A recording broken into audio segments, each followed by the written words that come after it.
সম্প্রতি যুক্তরাষ্ট্র ও চীনের মধ্যে উত্তেজনা আবারও চরমে পৌঁছেছে। বিশেষ করে তাইওয়ান ইস্যুতে মার্কিন অবস্থান এবং দক্ষিণ চীন সাগরে যুক্তরাষ্ট্রের নৌ চলাচল চীনকে ক্ষুব্ধ করেছে।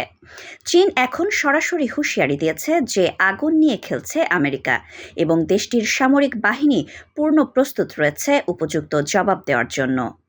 চীনের প্রতিরক্ষা মন্ত্রণালয়ের মুখপাত্র লেফটেন্যান্ট জেনারেল উ কিয়ান বলেন, আমরা যুক্তরাষ্ট্রের উস্কানিমূলক আচরণ এবং সামরিক হস্তক্ষেপকে সহ্য করব না।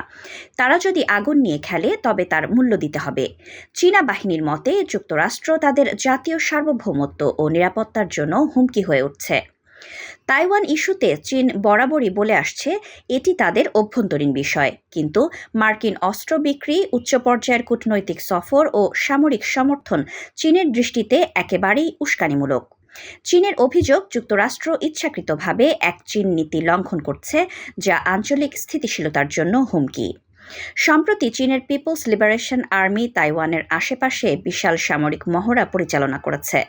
বিমান বাহিনী, নৌবাহিনী ও ক্ষেপণাস্ত্র ইউনিটের সমন্বয়ে এই মহড়াকে বলা হয়েছে যুদ্ধ প্রস্তুতির গুরুত্বপূর্ণ অনুশীলন। চীনের পক্ষ থেকে এটাও জানানো হয়েছে যে পিএলএ যে কোনো সময় বাস্তব সংঘাতে প্রবেশ করতে প্রস্তুত।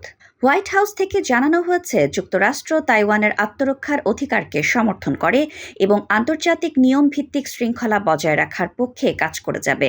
মার্কিন প্রতিরক্ষা বিভাগও দক্ষিণ চীন সাগরে নিয়মিত নৌ চলাচল অব্যাহত রাখবে বলে জানিয়েছে।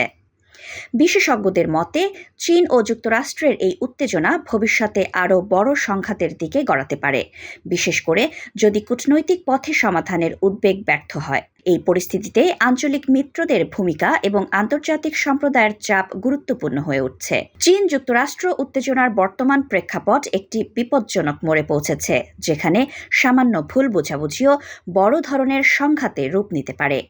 আগুন নিয়ে খেলার মতো এই কূটনৈতিক ও সামরিক খেলায় কে কতদূর যাবে তা সময়ই বলে দেবে।